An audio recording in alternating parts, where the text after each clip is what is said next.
Rojo, verde. El día en que mi padre y yo nos íbamos del piso alquilado en el que habíamos vivido toda la vida, la Bolaño volvió a hacer de las suyas. Aquella mañana, Alfonso y yo estábamos dando un último repaso antes de cerrar la puerta, y nos costaba creer la cantidad de cosas que tendríamos que tirar al contenedor. Cosas. Así lo decidimos mi padre y yo. Solo son cosas, Paul. Ya no tienen valor sentimental, me decía mientras subíamos al camión de mudanzas. Algunos objetos pierden su sentido de repente, y entonces tiras con mucho gusto aquel grabado comprado en unos anticuarios 30 años atrás, o aquella silla plegable que se ha pasado media vida metida en un armario. El piso de Gloria, en el Eixample, tenía una buena distribución, con un pasillo amplio, una galería generosa y, lo mejor de todo, una habitación doble esperándome, con una cama que parecía inmensa. Cuando me tumbé para comprobar si era lo bastante blanda, por un instante pensé en quién sería la primera persona con la que la compartiría. Puede que con Oti, la auténtica, a la que cada día encontraba más sensual y desinhibida, o con Ray, que todavía no se había pronunciado sobre ciertas ambigüedades que me intrigaban. El traqueteo de la plataforma del camión que subía las cajas a través del balcón me hizo volver a la realidad y, de golpe, abandoné la idea de traer a ningún amigo a probar el nuevo colchón. Alfonso Rubio me puso una mano en la espalda, satisfecho de poder contar conmigo en aquella nueva aventura con Gloria, y yo le devolví el gesto con una sonrisa cómplice, que ocultaba mi preocupación por no poder confesar ciertos detalles de mi sexualidad. Ni remotamente podía imaginarse mi padre que yo hubiera disfrutado con el cuerpo de un hombre. Él, como tanta gente, pensaba que eso de las orientaciones sexuales que se salían de la norma era algo que pasaba en otras familias. En cualquier caso, estaba contento de contar con mi nueva cama de 1,50 m y de vivir con la encantadora Gloria, que había resucitado a mi padre del mundo de los tristes. Tan solo por eso ya valía la pena.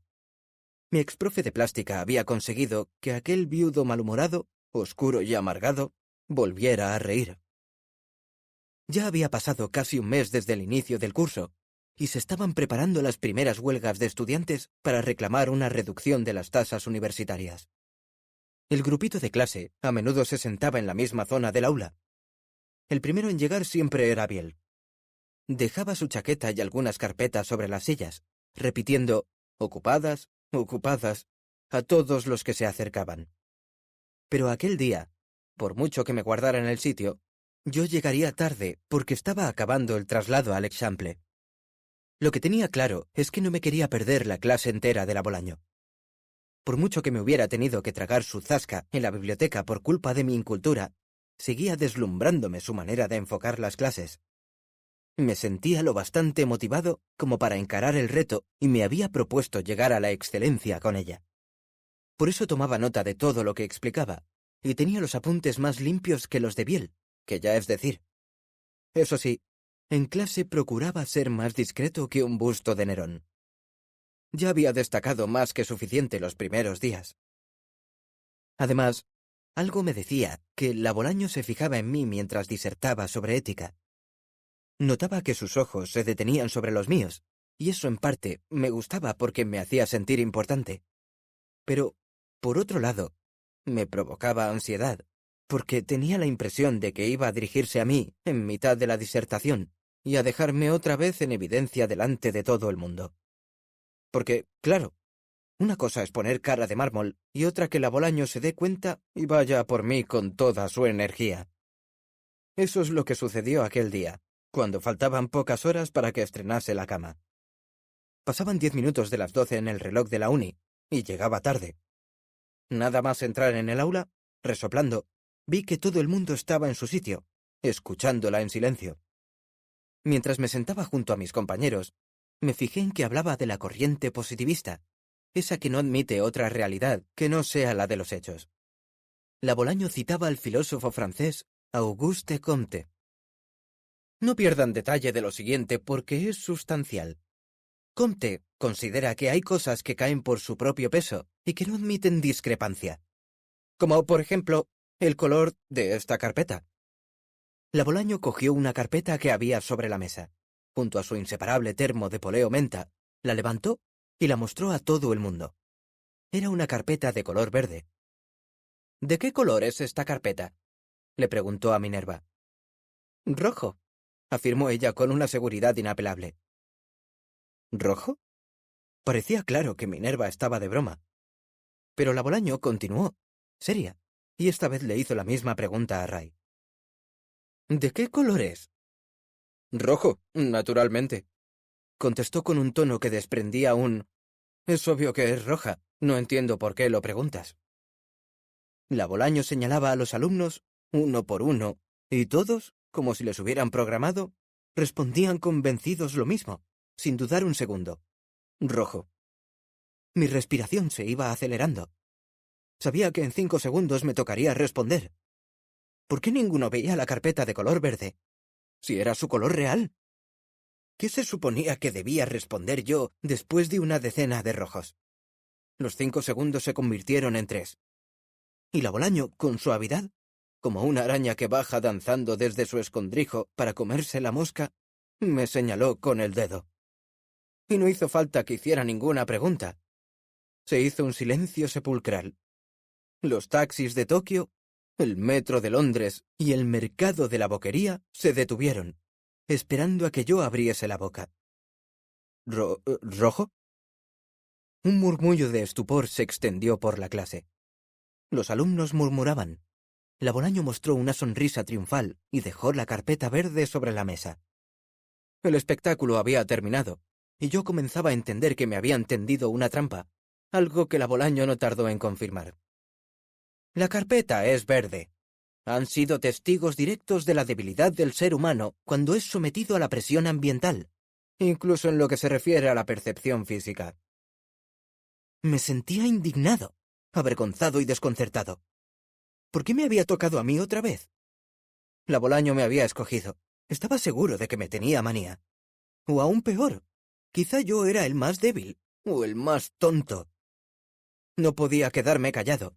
Necesitaba borrar la nueva imagen de tontito sin personalidad que repite lo que dicen los demás. Yo no era así. Tenía que defenderme de alguna manera. A ver, yo me he dado cuenta de que era un juego.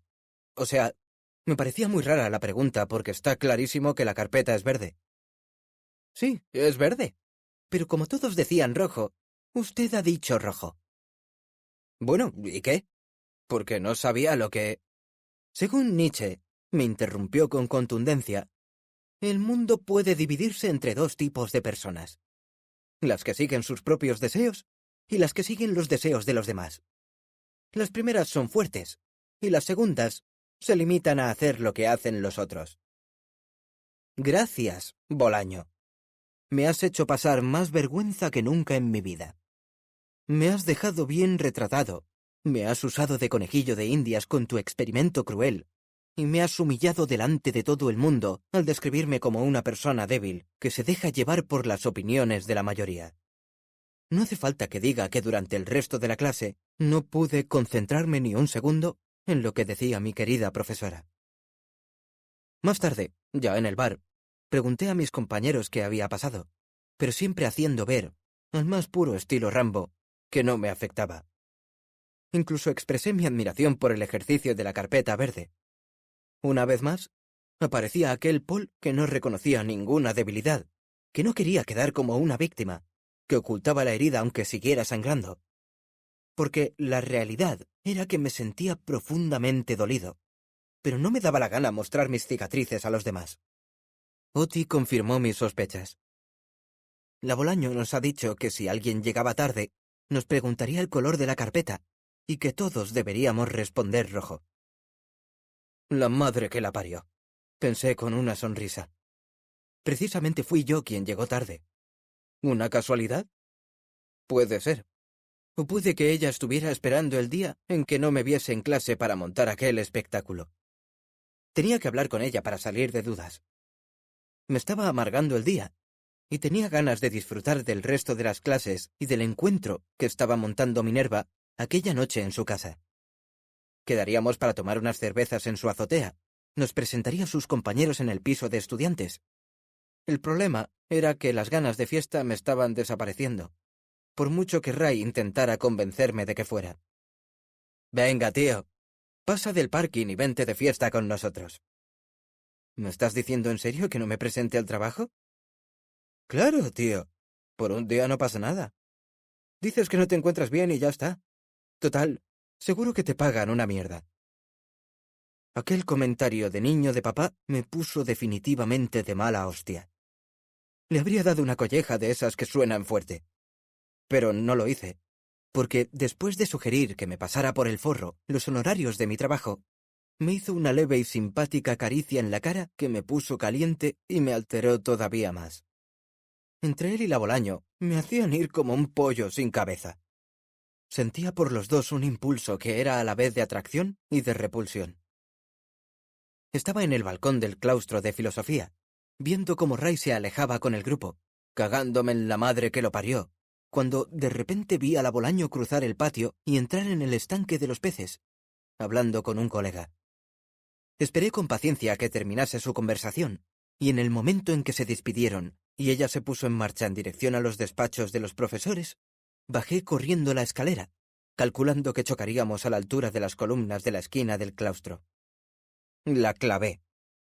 Justo en la columna de la punta, delante del aula 118, la intercepté.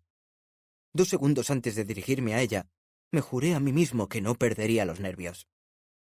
«Hola, ¿podríamos hablar un minuto, por favor?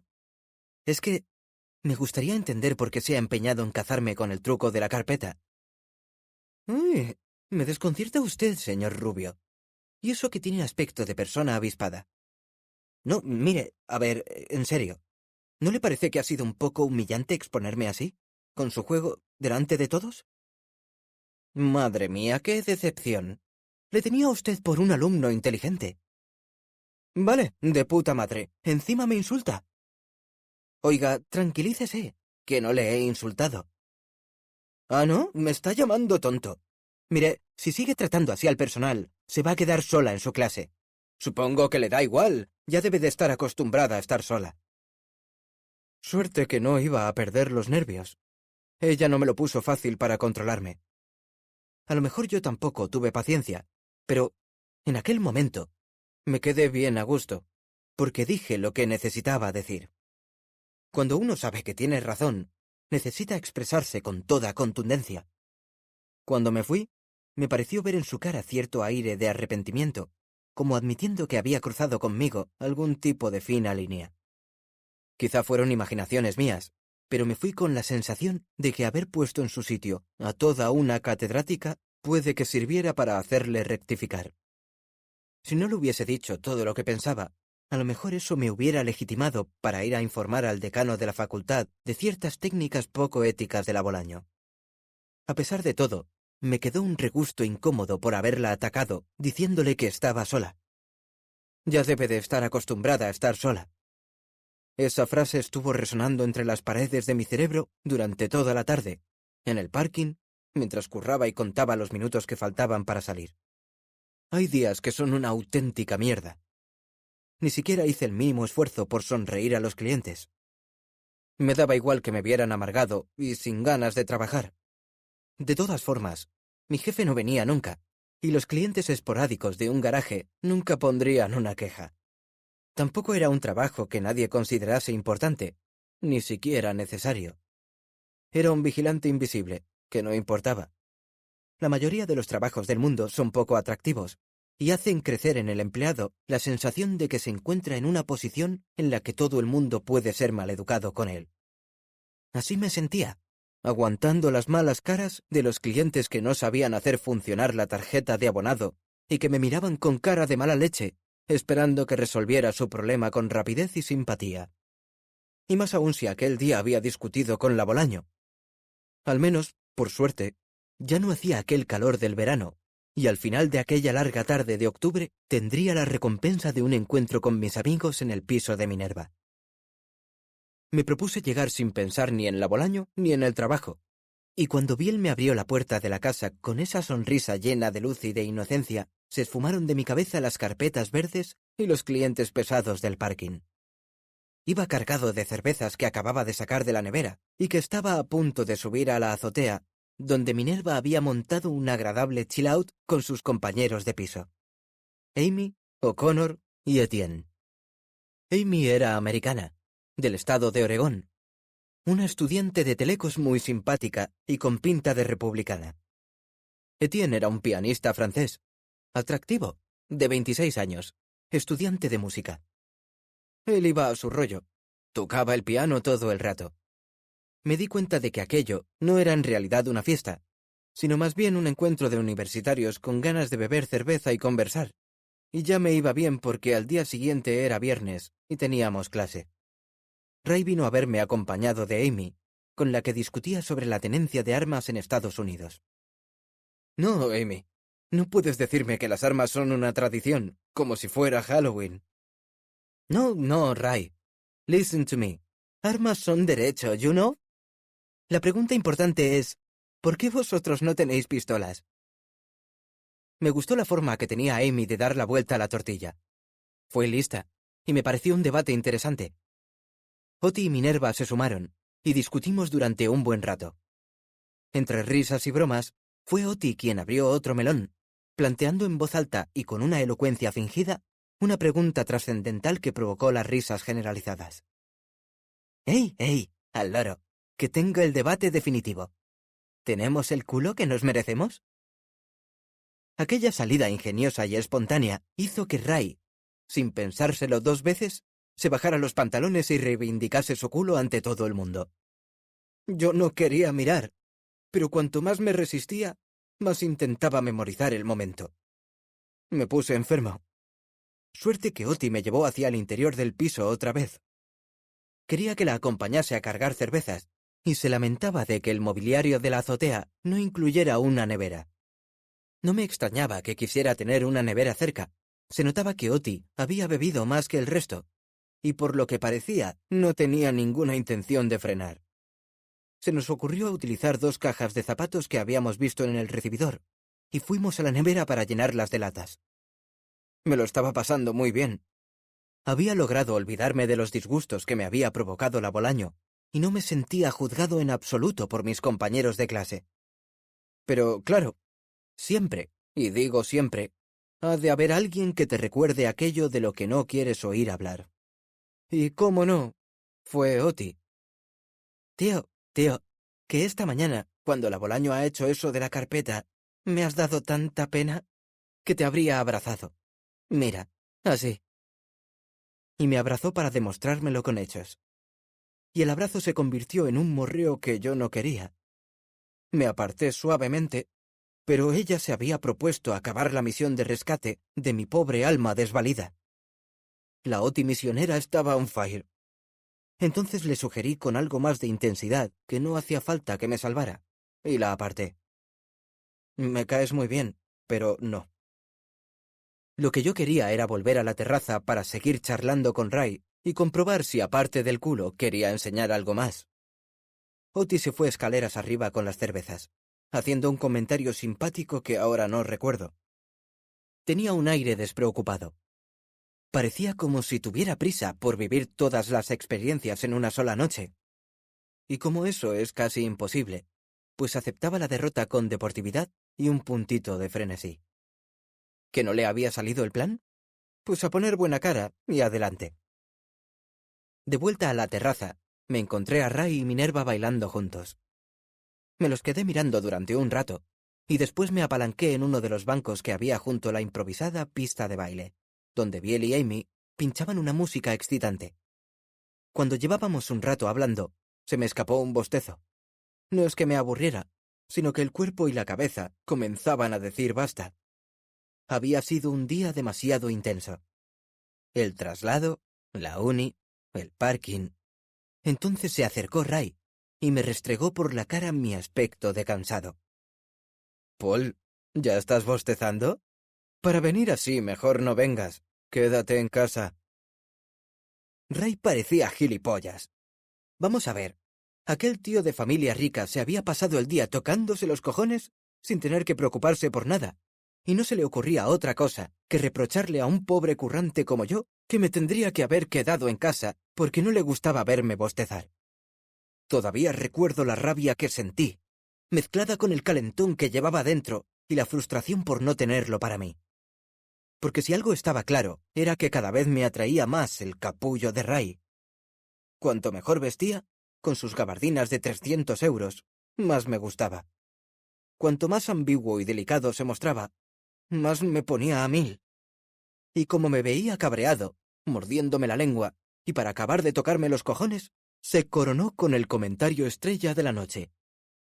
¿Sabes que soy el único estudiante de filo que no sufre porque la carrera no tiene salidas? Él se lo había buscado.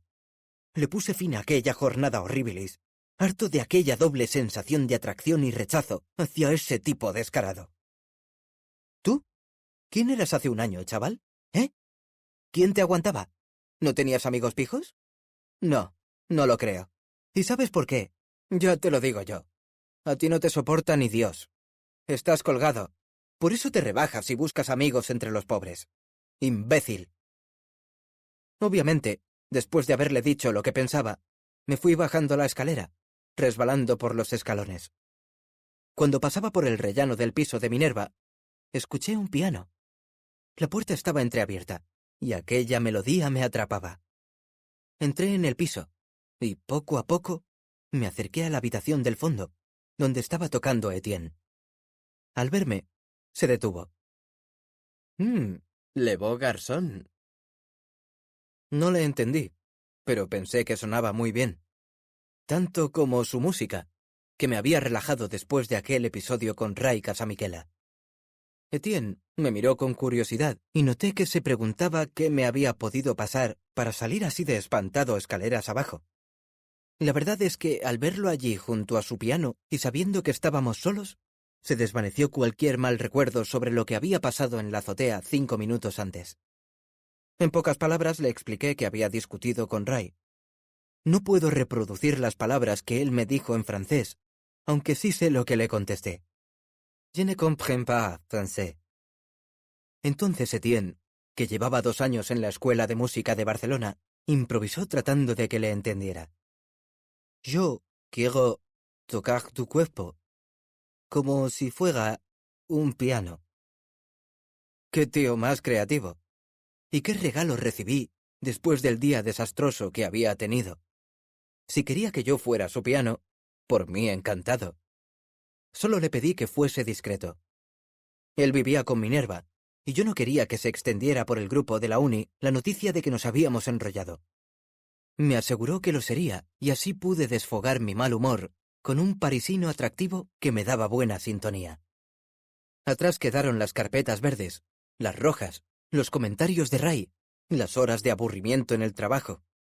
Ahora por fin me dedicaba a mí mismo, como fin de fiesta, y volvería a casa a la mar de contento. Vive la France, pensé.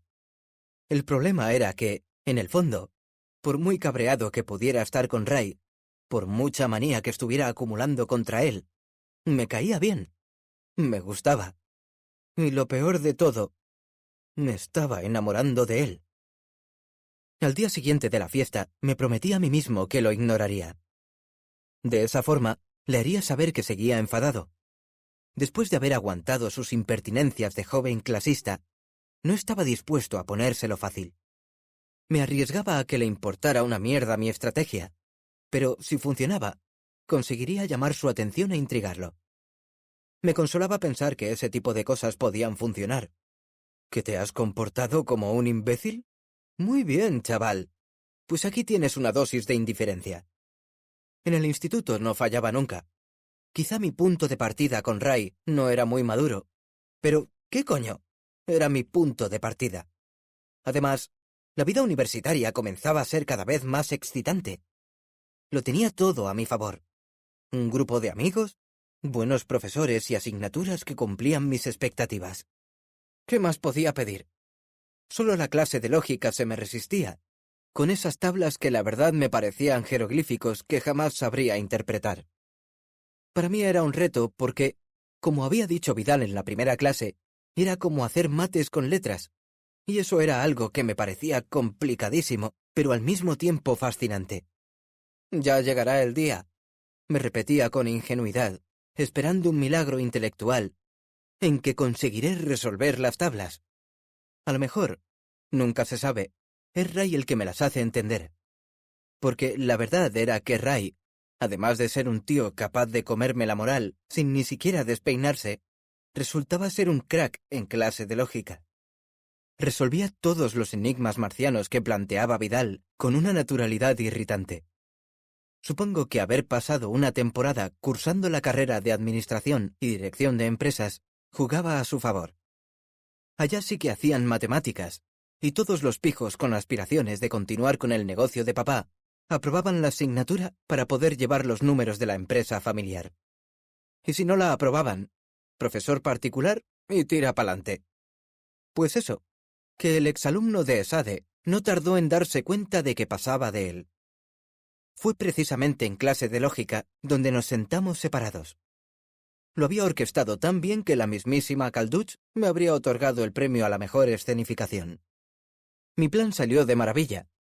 Había que esperar a que Ray entrara en clase. Normalmente, él llegaba unos minutos antes para coger sitio.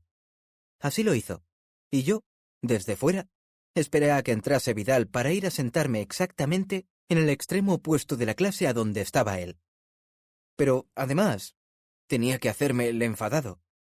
Que viera mi falta total de interés en sentarme a su lado, como había hecho hasta entonces, y además hacerlo en el momento en el que no pudiera interrumpir la clase. Recuerdo que cuando abrieron la puerta del aula, apreté los dientes. Hacía 5 minutos que Vidal había comenzado a explicar la lección, y yo, sin mirar a nada ni a nadie, planté el culo en la esquina de detrás de todo. Calculo que a unos 10 metros de Ray y el resto de mis amigos. Una vez sentado, disimuladamente, pude ver que Biel preguntaba en voz baja si yo tenía algún problema. Otis se encogió de hombros, dando a entender que no sabía nada.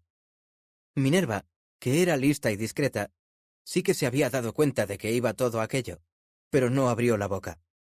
Y así transcurrió aquella obra maestra teatral de la indiferencia, hasta que terminó la clase y, por fin, el señor barón de Casamiquela de los grandes cojones se acercó a mi sitio y me pidió disculpas.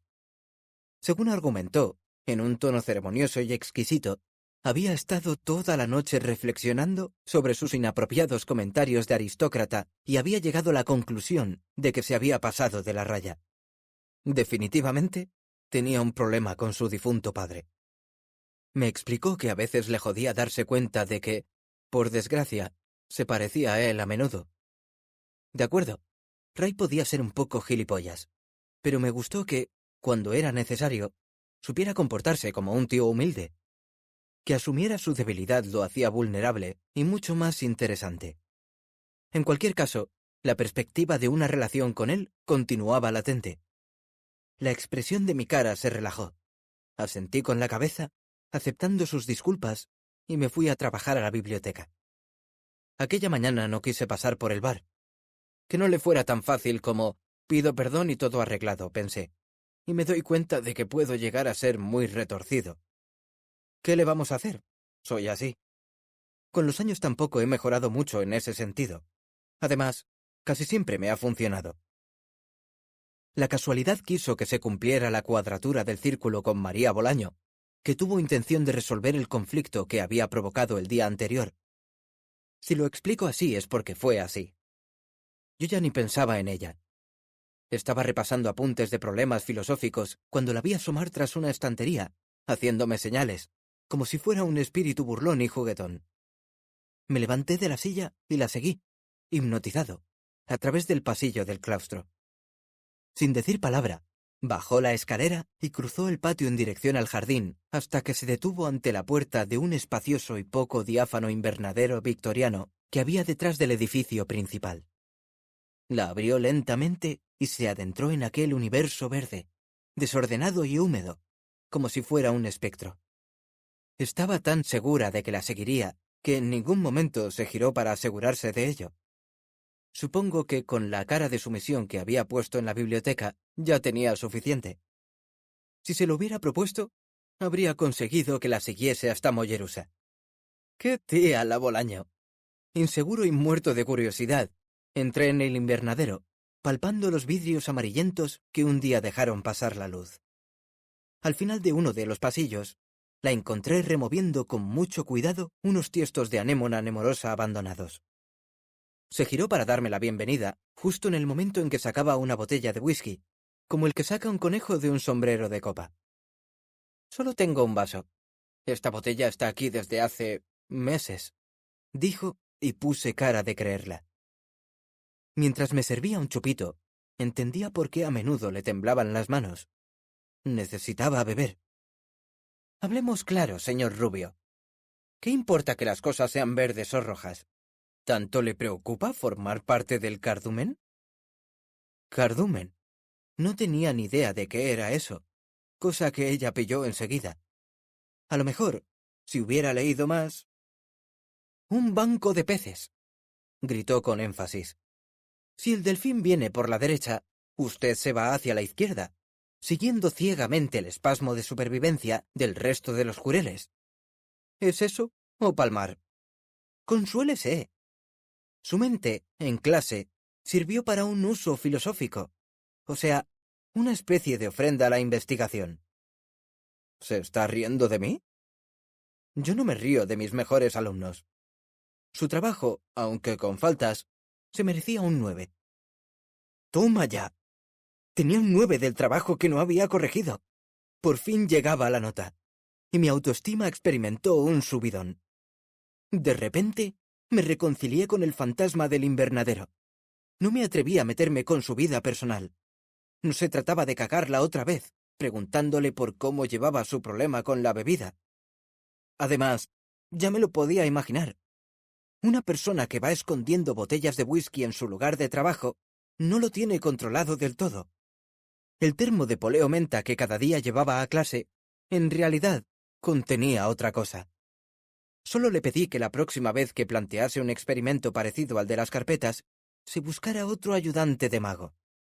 Con el vaso en los labios, asintió, y después de darle un trago generoso, añadió: «Como quiera, aunque dentro de un tiempo, cuando no le haga caso en mis clases, me rogará que le utilice». ¿Me recordaba tanto a Merlí? Sentí la necesidad de hablarle de él. ¿Es bueno? ¿Que si era bueno? Era el mejor. Apretando el vaso con fuerza, lo alzó con un gesto ceremonioso.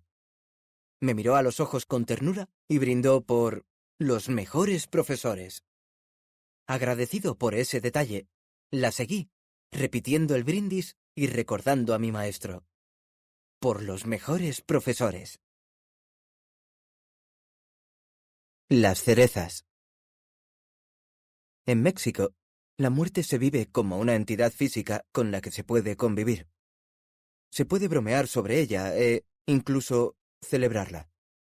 Han entendido que la muerte consiste en reivindicar la propia vida. Pero aquí no. Aquí la muerte es una cosa que hay que ocultar a los niños para protegerlos. En la cultura occidental, la muerte es un tema que mejor no tocarlo. Y, por favor, hablemos de cosas agradables. Supongo que también depende de la persona. Hay quien aprende a gestionar el tabú y se consuela dedicándole un par de reflexiones al año. Y puede que eso ya sea incluso demasiado. No vaya a ser que uno termine en la cheslón de un psicoanalista.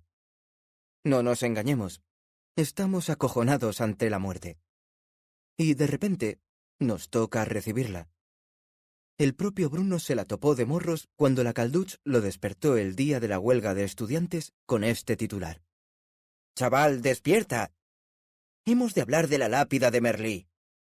Y como era de esperar, oculto bajo las sábanas, se quitó de encima la responsabilidad. «Joder, Yaya, con lo bien que estabas y ahora te pilla el subidón de la lápida». No le faltaba razón.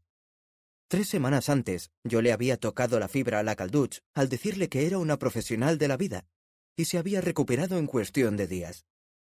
No quiero darme demasiada importancia. Estoy convencido de que si salió del pozo fue por la fuerza que le daba a su nieto.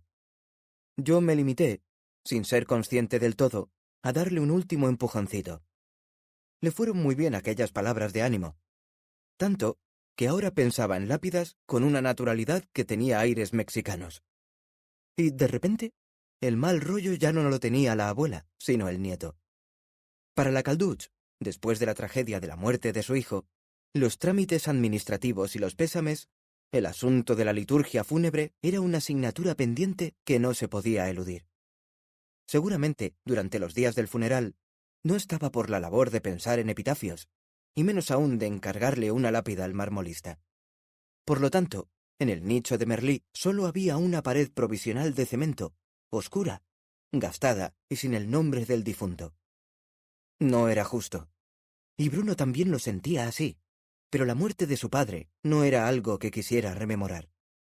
Yo lo entendía. Ya resulta bastante duro aceptar que no vas a volver a ver a tu padre, para que encima, cuando empiezas a asimilarlo, te vengan con lápidas y tengas que decidir si quieres grabar un angelito en relieve o una paloma de la paz. Y además, pagar una pasta. Ahora me pregunto si en el Black Friday hacen descuentos en lápidas. Bruno le dijo a su abuela algo que le reconcomía por dentro desde hacía tiempo. Habría querido incinerar el cuerpo de su padre y no meterlo dentro de un nicho. Esparcir las cenizas desde lo alto de un acantilado, sobre el mar, tenía su parte romántica. La Calduch, sin embargo, le explicó la razón de su decisión. Ella, como madre, tenía derecho a disponer de un lugar donde ir a llorar a su hijo. Quería visitarlo de vez en cuando, dejarle flores y hasta incluso hablarle. ¿O es que no hablamos todos con nuestros muertos? Pues ella también quería tener esta línea directa con Merlí. Cuando yo me muera, coges los restos de Merlí, nos incineras a los dos juntos y lanzas las cenizas en el teatro griego de Epidauro. Pero de momento quiero tenerle localizado. Bruno no tuvo más remedio que aceptar sus razones. La entendió perfectamente, e incluso imaginó que algún día él sería capaz de llevar flores a la lápida. Aquella mañana desayunaron juntos, con calma, sin tocar otra vez el tema, pero sabiendo los dos que los trámites para encargar la lápida de Merlí Bergeron eran algo inminente. Lo único que tenía que hacer Bruno era ayudar a encontrar un buen epitafio que grabar en el mármol. Había que pensar unas palabras que hicieran justicia a Merlí y que se alejaran del tópico «padre e hijo amado». Tenía que pensar bien qué palabras utilizaría. Por eso, cuando Bruno llegó el día de la huelga a la universidad y me vio con un megáfono en la mano, rodeado de unas 2000 personas y coreando «tasas abusivas, pasamos a la ofensiva», pensó que se me ocurriría alguna idea. Sinceramente, no sé de dónde me surgieron las ganas de apuntarme a organizar la ocupación del rectorado. Yo, que intentaba no implicarme demasiado en los asuntos sindicales, encontré en aquella huelga la oportunidad de recuperar un poco al Paul rubio de siempre, el que sabía hacerse escuchar cuando hablaba, en definitiva, el aprendiz de líder. Es posible que echara de menos aquel protagonismo de mi etapa de instituto. El problema llegó cuando Ray me dijo que la Bolaño no seguía la huelga y que, por lo tanto, haría la clase de ética como de costumbre. El verdadero problema, en realidad, era que Ray tenía intención de ir a esa clase. Lo recuerdo muy bien. Parecía un pez fuera del agua, rodeado de aquella multitud que se apretujaba en la escalera de mármol. Silbidos, cánticos, banderas, mensajes enganchados en las paredes, y el chaval de la avenida Pearson viéndolo todo desde la distancia, con una mirada escéptica que nunca olvidaré. Sabía que la mani de estudiantes no llegaría a nada, como tantas que hay cada año. Y estaba claro que Ray no pensaba formar parte de la gente que luchaba contra la precariedad de la enseñanza y para pedir mejoras salariales para los profesores y una rebaja de las tasas universitarias. Él, que tenía su mansión y una piscina con el agua a 22 grados exactos de temperatura, no podía de buenas a primeras ponerse a gritar «¡Contra la tijera! ¡Piedra! ¡Piedra! ¡Piedra!», porque no habría tenido ningún tipo de credibilidad. Consciente de quién era y de dónde venía, prefirió mantenerse al margen y no comportarse como un absoluto hipócrita. Yo, en cambio, cuando supe que Ray iría a clase de ética, le pasé el megáfono a Arnau, el novio de Oti, que estudiaba matemáticas, y me dirigí al aula 118. Entonces fue cuando me topé con Bruno Bergeron, que venía con unos amigos de historia. Yo mismo los había convocado, desde mi hipócrita tribuna de flamante, miembro de la comisión de huelgas del sindicato de estudiantes. Bruno se abrió paso entre aquel caos y me pidió que le ayudase con el epitafio de su padre. El nombre de Merlí me hizo bajar de golpe al mundo real. No era el mejor momento para revivir su muerte, y así se lo hice saber. Tío, ¿ahora?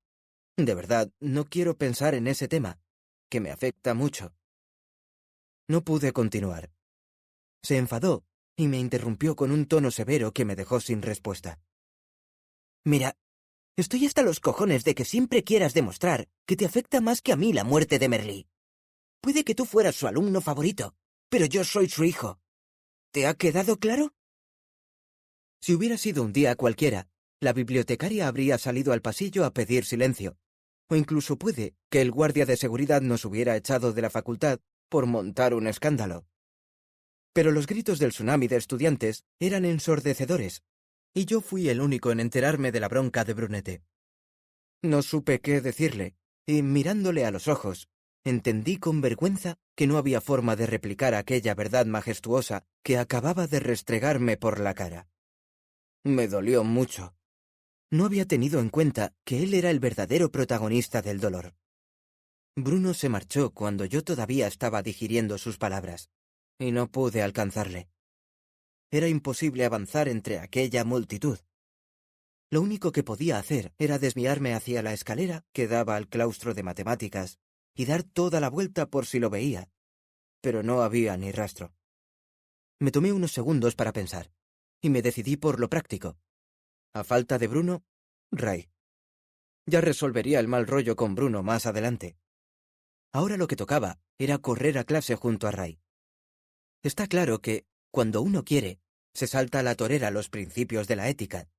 Y si hay que ir a clase mientras todo el mundo se manifiesta en la huelga que uno mismo ha montado, pues se va, y ya está bien de socialdemocracia.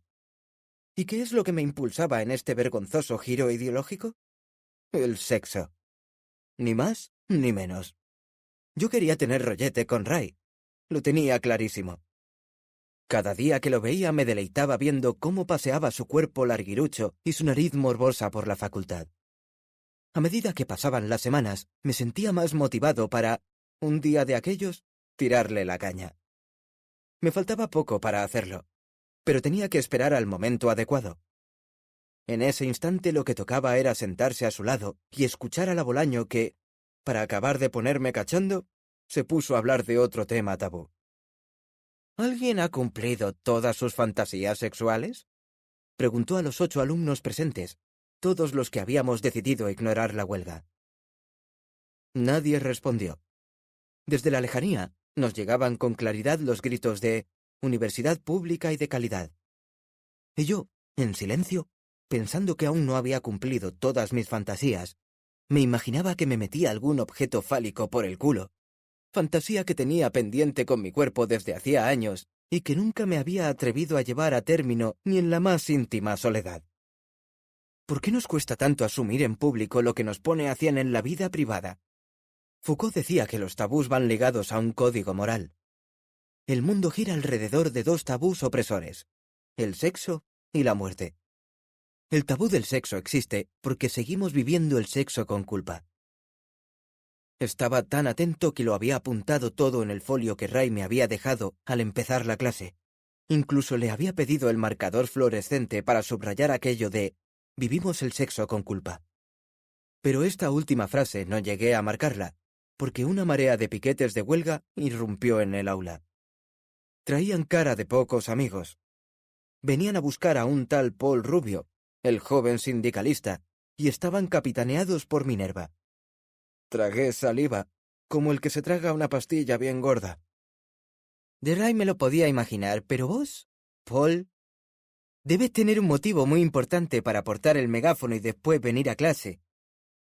Bueno, soy humano. Y, por tanto, contradictorio.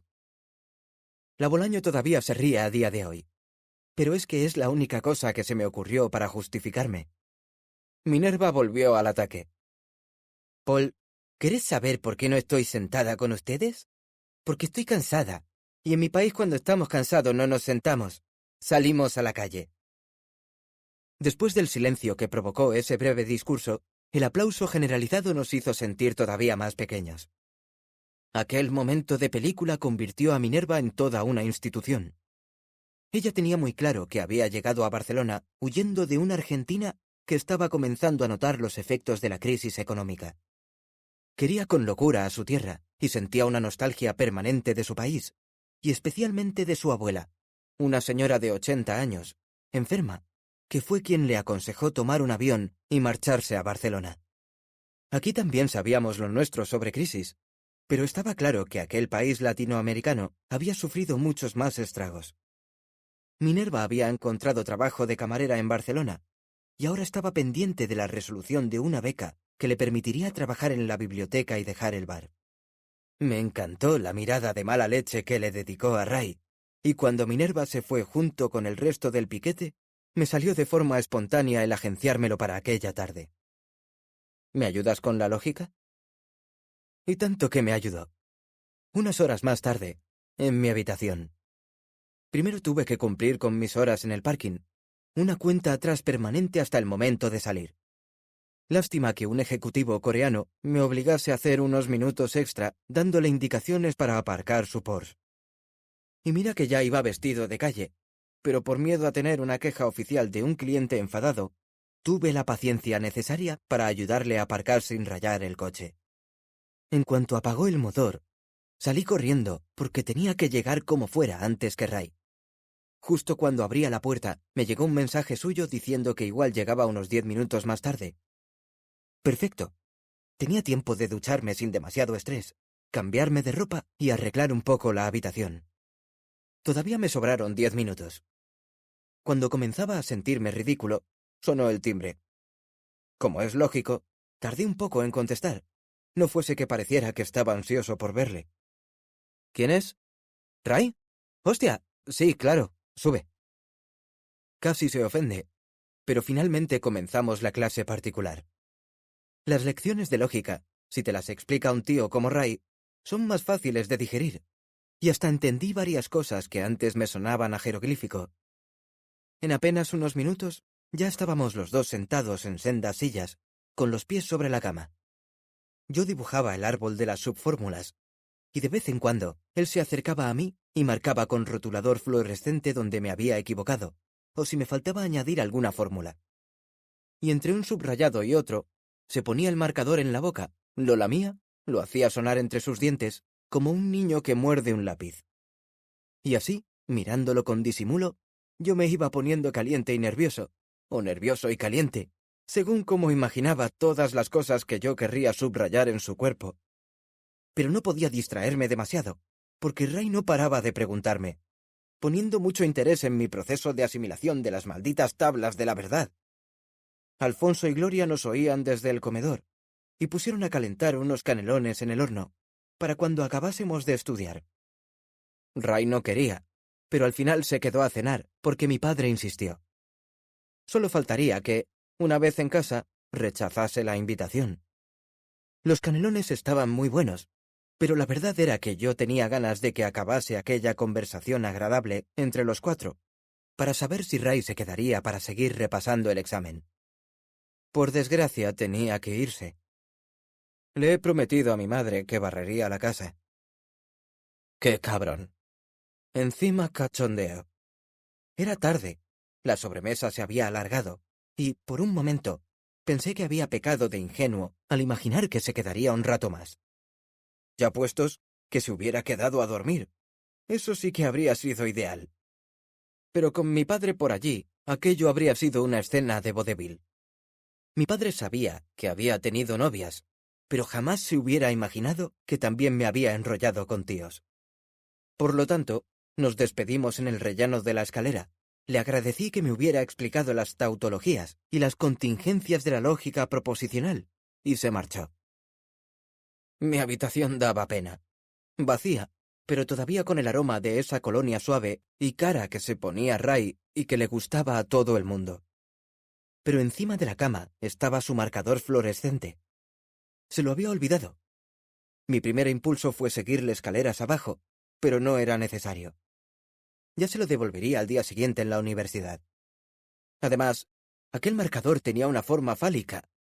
Era mi oportunidad. Me sentía tan profundamente excitado ante la idea de poseer un objeto que era suyo que no me lo pensé 2 veces.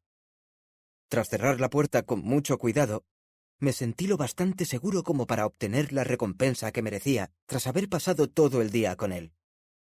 Nadie podría entrar porque había cerrado con pestillo. Sentado sobre la cama, aparté los apuntes, que cayeron al suelo. Toda la lógica por los suelos. Entonces comencé a acariciar mis labios y mi lengua con el marcador, tal como habría hecho Ray. Embriagado de excitación, y palpando a ciegas aquel fetiche lubricado, me lo fui introduciendo suavemente por el culo. En ese momento, la lógica dejó de ser necesaria en absoluto, y las fórmulas ya no tenían sentido. Era el momento de abandonarse al placer total. La utilidad sexual de los objetos que tenemos en casa es un temazo. Un marcador con la punta redondeada podía entrar mejor que un plátano o la mítica zanahoria. No hay ni que decir que el lado del tapón no es el más práctico. Ahora, cuando miro al pasado, ya no me preocupa explicar estas cosas. Me doy cuenta de que he aprendido a aceptar mis fantasías y, sobre todo, a explicarlas sin ningún rubor. Está claro que no le voy diciendo a todo el mundo lo que hago en la intimidad, pero aquel fue mi propio descubrimiento de América. Mi imaginación convirtió aquella cama en mi navío, que el viento impulsaba con oleadas de placer, hasta llegar a la isla y oír que alguien con la voz de Ray gritaba «¡Tierra a la vista!». La visita de Ray había sido un éxito. El examen de lógica me fue bastante bien, y calculaba que Vidal me pondría un 5 o un 6, teniendo en cuenta que había escrito las fórmulas a la perfección. Y sin chuletas. Bueno, una sí que me hice.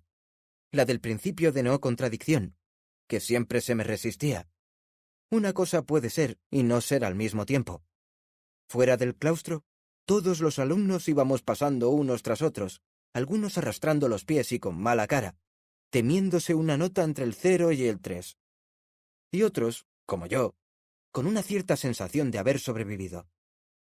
También estaba Ray, menos modesto, saludando a los presentes con su clásico y humilde «He sacado un 8 porque me he despistado un poco». Daba rabia, pero a la vez lo perdonabas porque era encantador. Minerva, en cambio, estaba tan nerviosa por su beca que había entregado el examen casi en blanco. Aquel día tenía que recibir el veredicto de la comisión de becas, y se produjo el milagro. La bibliotecaria le pidió que pasara por su despacho para firmar el contrato. Oí sus gritos de alegría cuando yo salía del examen. Desde lejos, vi cómo se abrazaba a Ray para celebrarlo. Minerva estaba tan contenta que se subió sobre su espalda, y él la paseó divertido entre las columnas que habían sido testigo de su incertidumbre. Daban toda la imagen de una pareja que se hubiera enamorado y que estuvieran bebiéndose la felicidad de un trago. Yo, por mi parte, no pude hacer otra cosa que ir asumiendo la derrota con deportividad. Ya se acababa la mañana, y me marché entristecido de la universidad, camino de otro escenario de columnas. Mi querido Parkin. Estaba como para quedarme catatónico toda la tarde, con la mirada en el vacío. De vez en cuando pasaba la escoba, aunque fuera por hacer algo, y amontonaba el polvo junto a las rampas. A última hora lo recogía. A menudo pensaba en Sísifo, el personaje mitológico que, por haber desafiado a los dioses, fue condenado a arrastrar una roca montaña arriba eternamente. Cuando llegaba a la cima, la roca caía, y Sísifo tenía que bajar para volver a subirla. Y así durante toda la eternidad. Albert Camus decía que Sísifo era un héroe absurdo que vivía la vida al máximo. Odiaba su muerte y estaba condenado a un trabajo inútil. Sísifo sentía la libertad durante un breve instante, cada vez que conseguía colocar la piedra en la cima. Para mí, la libertad comenzaba cuando llegaba mi compañero del turno de noche. Curiosamente, aquel día ni me di cuenta de que ya estaba allí. Me encontraba barriendo cuando noté algo en el bolsillo del pantalón. Era uno de los carteles de propaganda de la huelga de estudiantes. Enseguida pensé en Merlí. A él le hubiera encantado verme ondeando pancartas. Estaría orgulloso de mí, y también habría entendido que me escapara para ir a clase por puro interés amoroso. Sonreí, recordando cómo la liaba en el instituto, saltándose las normas y montando aquellos shows en los que aprendíamos más que en cualquier clase, de las de toda la vida. Se necesitan muchos Merlís en el mundo, y yo quiero ser uno de ellos. Pensaba, y fue entonces cuando se me ocurrieron algunas ideas para su epitafio. Entusiasmado con la idea de encontrar las palabras justas que pudieran ilustrar su mensaje inmortal o las que supieran loar su paso por este mundo con la suficiente ironía, se me fue pasando la tarde. Mi compañero del turno siguiente me rescató de aquel arrebato creativo golpeando el vidrio con su mensaje mesiánico. «Nene, que vengo a liberarte». Y una vez liberado del inframundo, aproveché para visitar al culpable de haberme mandado aquella misión epitáfica. Bruno. Arreglaría las cosas entre nosotros con la excusa de que ya tenía la frase que quería. Además, pensé con egoísmo que, a falta de Ray, Bruno. Sí. Cuando abrió la puerta y me dijo que su abuela había salido a un estreno de teatro, aún me sentí más cómodo. Le enseñé el epitafio que había pensado, escrito en la parte de atrás del cartel de huelga. Sé que le encantó, aunque él lo expresaría diciendo que era a la calducha la que le encantaría. No fuera que acabara expresando con demasiado entusiasmo que le gustaba mi idea. Pasamos del examen del epitafio a hacer las paces, estirados sobre la alfombra, comiendo cerezas y bebiendo cerveza helada. Bruno también tenía su propio fetiche. Fue después de haber compartido cerezas en las colonias del Montseny. Resulta que las cerezas le ponían caliente porque le recordaban mis labios. Parece mentira cómo acabamos reconciliándonos a través de una fruta, después del mal rollo durante la ocupación del rectorado. Estábamos relajados, en la mejor de las intimidades, cuando Bruno dejó caer uno de sus torpedos. «¿Estás enamorado?» «¿Yo? No», contesté intentando disimular lo mejor posible. No era una pregunta. Mi cara lo decía todo. Le dije entonces que el objeto de mi amor se llamaba Ray Casamiquela. Bruno sonrió con tristeza, sin disimular los celos que se veían en sus ojos. Yo conocía todas las expresiones de su cara, y la mía propia, en aquel momento, era de agotamiento. Ya no podía más. No encontraba fuerzas para continuar escondiendo la evidencia. Meses atrás, había estado enamorado de Tania, y ahora me enamoraba de un chico. Era obvio que me atraían tanto los hombres como las mujeres, y eso, por mucho que yo quisiera esquivar etiquetas, tenía un nombre. Un nombre que salió de mi boca por primera vez, después de sacarme con los dedos un hueso de cereza. Bruno, soy bisexual. Nos permitimos un largo silencio, antes de celebrar juntos la gran fiesta de la cereza. Ahora no puedo acordarme de quién estaba encima del otro. Puede que fuera yo, o él. No tiene importancia. Mientras nos besábamos, a oscuras, imaginaba que besaba los labios de un chico rico de Pedralbes, que dormía en una cama inmensa, con sábanas de seda.